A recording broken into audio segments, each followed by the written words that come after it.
Spelunky is one of my favorite games of all time. Ever since I first bought it, I was immediately hooked at the gameplay, and I played it off and on through the years. And the thing about Spelunky is that it forces you to learn the mechanics of the game instead of learning the levels of the game. The game Noita is like that in a few different ways. And I didn't consider buying it until I was listening to a podcast where they were talking about the game itself and just how immersive it is and how deep the mechanics are. And it was on sale and I decided to give it a try. Now, Noita's game description says every pixel is simulated. And now what this means is that every explosion or chain reaction that happens that causes things to move within the game, every pixel is going through some simulation to try and tell it where it needs to go and how it needs to react to its surroundings. And this creates a lot of unique game experiences throughout each playthrough. The game has roguelike elements, and the roguelike elements in this game are similar to Spelunky, in that nothing carries over from run to run, other than the knowledge you gain from playing, about how you died, or different mechanics about the game. The gameplay itself is a mix of Terraria and Mother Gunship. In Terraria, the cave traversing mechanics and the attacking with a wand or magic is very similar. I get a similar vibe from that. With Mother Gunship, in that game you have the option to customize your weapons, and in Noita, you can customize your wands in a similar way. It's not exactly one-to-one, but I do get a feel for that. So as you're playing, you can move your mouse around and hover over different parts of the world. And there's a tooltip that pops up that kind of tells you that everything in Noita is made up of certain elements, and they will all interact with each other. Things like fire, coal, gunpowder, water, lava, toxic sludge, all of these things will interact and either make them more powerful or dilute them or just set them off. And as a player, you're constantly learning how these things interact and how you can use that to your advantage, how you can avoid certain explosions, things like that. And the sense of discovery, just from that aspect alone, is really satisfying. And I can't stress enough that what I'm describing here is all very basic overview compared to what the game is actually like. So in between each level, you'll be able to spend the gold that you collected killing enemies on new wands or spells. And it's here that you'll also be able to customize your wand. And like I mentioned before, there's wand customization elements in this game, and they remind me a lot of the game called Mother Gunship. Now, in case you're unfamiliar with the game Mother Gunship, it's a game that was developed by Grip Digital, who also made Tower of Guns. Now, Mother Gunship is not an actual roguelike like Tower of Guns was, and instead more level-based.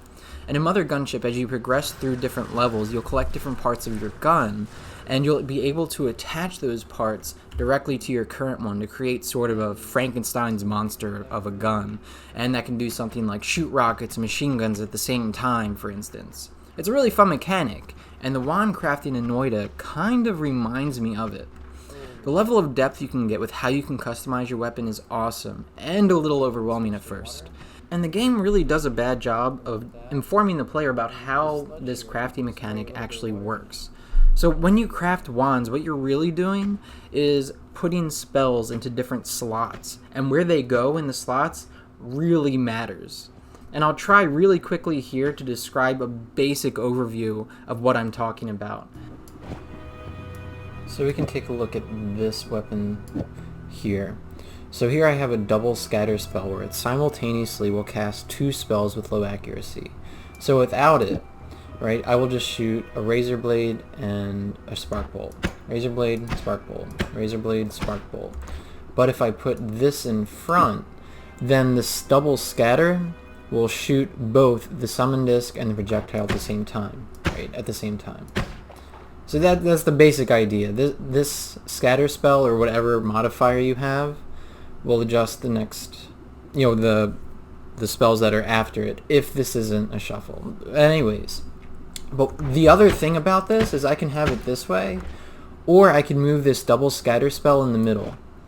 Now what this will do is shoot the summon disc, that'll happen normally, but then the next shot will be a double scatter, but since there's only one spark bolt here, what's going to happen is it's going to shoot the spark bolt plus the summon disc at once. So I'll get one razor blade, and then after that I'll get a spark bolt and a razor blade. Versus this way, if I just have at one point I'll just have Razor Blade and Spark Bolt, Razor Blade, Spark Bolt, shooting twice at once, right? Twice at once.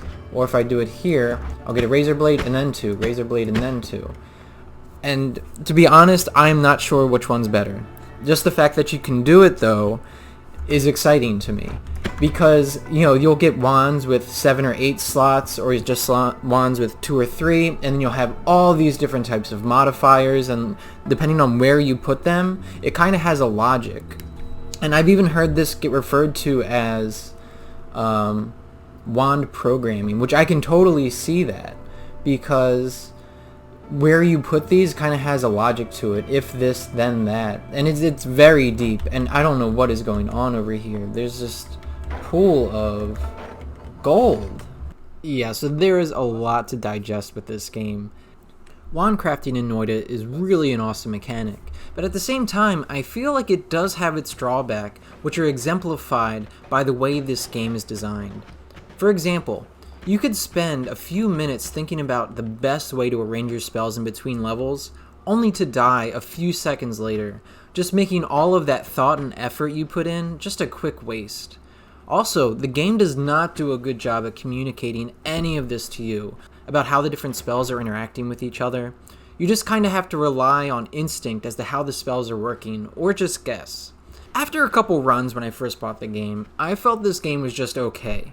But it wasn't until I started reading into it more and watching some videos on it that I really started learning more and more about the game, and I ended up becoming invested in the gameplay and invested in my runs.